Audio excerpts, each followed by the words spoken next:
I have some rather mixed feelings upon ceremonial demon work. On one hand, I do think that to anyone who is seriously interested in summoning demons and working with demons and learning about demons, that the Lesser Key of Solomon and the Greater Key of Solomon, the Ars Goetia, just all of that stuff, I think is useful to read, or even if you just like listen to an audio version and then look at like pictures of the demon's sigils and the names and what they do. I think all of that is like useful even without the more like Solomonic ritual work part of it. I think it's useful to be aware of it and to be aware of like what it says about demons and different things, even if you disagree with it. I think it's a useful tool. And so part of me is like, I think that book is definitely good, but I also understand, or I mean, like worth the read in whatever way you choose to read that stuff. But I also understand that there are some demonolators today and some people who work with demons today who feel that some of the rituals that are outlined in Solomonic magic are unethical and immoral. The arguments I've heard for this tend to be that, well, first off, people say that if you're materializing a demon like right in front of you on command through these rituals, try and expect them to be in like a little tiny space that you're drawing out. Some people believe that if that's your first time meeting that demon, then what you're actually doing is just like bringing a part of your own brain that you're able to like see or interact with out of yourself. And they think that it's ridiculous to expect something that is so big to fit in such a tiny space. That's one argument I've heard. Personally, I disagree with that argument because I don't think that demons really have a set shape or size. I think they're sort of beyond us and they're sort of immaterial, and I think they can make themselves fit into any size.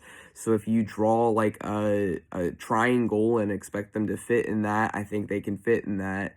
And so I don't really agree with that criticism. But then the other criticism that I do kind of agree with, or I think I do agree with, is that it's immoral to bind or constrain a demon who you don't know upon first meeting them. So this is a more modern lens, or I mean a modern belief that I've seen shared by some demonologists and demonolators, is that if you're summoning a demon and the first thing you're using is these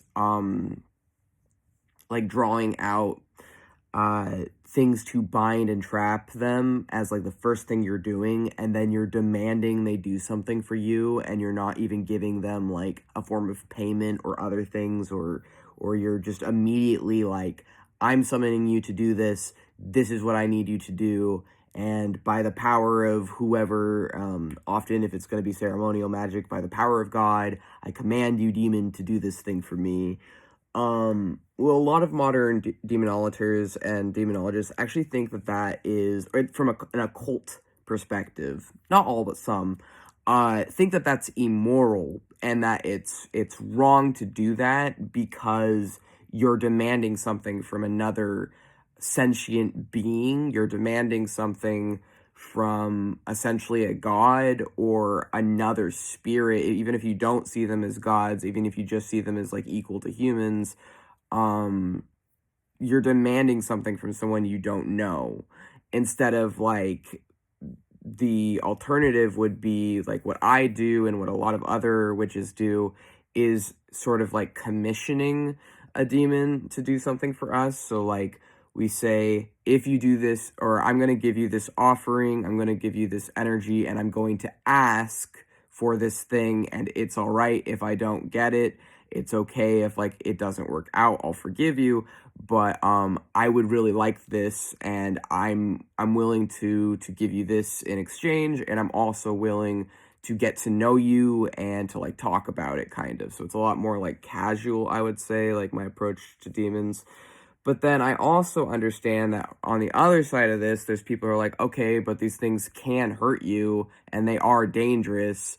So like you should maybe bind and learn how to do that. And on one hand, I do feel like you should learn how to, even if it's not through like a Solomonic lens, because technically I do know how to bind and entrap and other stuff demons, but I did not learn it from Solomonic ritual work. I learned it through other means, just like energy working. Um, and so, on like one hand, I feel like it's important for self defense to kind of know if you do get in over your head and find yourself being hurt. But on the other hand, I do fully agree that it is kind of immoral or wrong to immediately be like demanding shit from a person you don't know, because that's sort of like entitled to do that. And so, like, I think that the shift in perspective is a good one overall. I think it's actually representing of how in the modern day a lot of occultists, I feel like, and fringe spiritual people, people who are not necessarily in like mainstream religion but who are still very spiritual and finding their own way of like connecting to beings beyond us directly rather than listening to humans talk about them but just going straight to the entities ourselves. I do think it's a positive change that people today, or some people today, see that maybe we should be approaching these entities with genuine intentions, with kindness, with honesty, and if we want something, yes, being upfront about that, but also being respectful of the autonomy and personhood of the persons we're engaging with. And I think that it's a positive change in perspective that people are starting to see demons as people, at least among like occultists and practitioners of magic. I think that more people are starting to understand that if you're going to be working with demons, that you need to be respectful of them. And I think that part of why I kind of, in some ways, prefer the lens of jinn to the lens of demons, even though I'm not Islamic, I definitely think there's overlap, and I definitely think that jinn, or the way that jinn are described in some Islamic traditions, seems at least somewhat a lot more respectful than in other traditions, is because at least with jinn, they acknowledge that they're not just like bad, that they can be good and bad, that they can be of like, that they're like people in that way. I mean, that they're like humans in that way of they can have any morality. They're not just like what Christians think, like these just random evil things trying to tempt you to do bad things or take your soul or whatever. Like, that's ridiculous. They are not like that.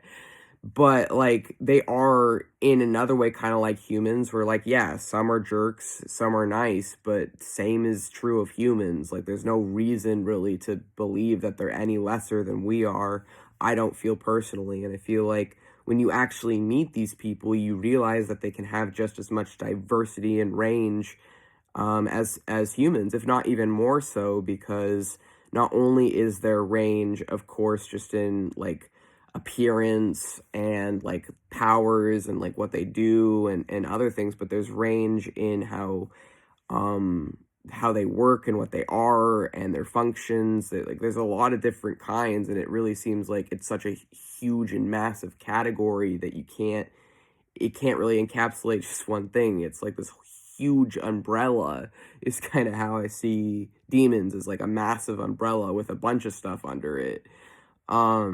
And I think some things get confused for demons as well, like shades and ghosts and like dark shadowy spirits are a lot of times not even demons. A lot of times those are ghosts, but people think they're demons because they don't know. Anyways, so my point is, overall, I do think it's a positive shift in the collective mindset that more people are slowly starting to understand that you can't just be like out here. I mean, you can, but that it might not be right to be out here like summoning demons and then demanding they do shit for you, because that could come around to backfire on you and it's disrespectful to them, and I agree with that. But I also think that it's still worth reading a lot of these older books and having and learning about the history and trying to understand what people thought in the past on these topics and why they approached it the way they did.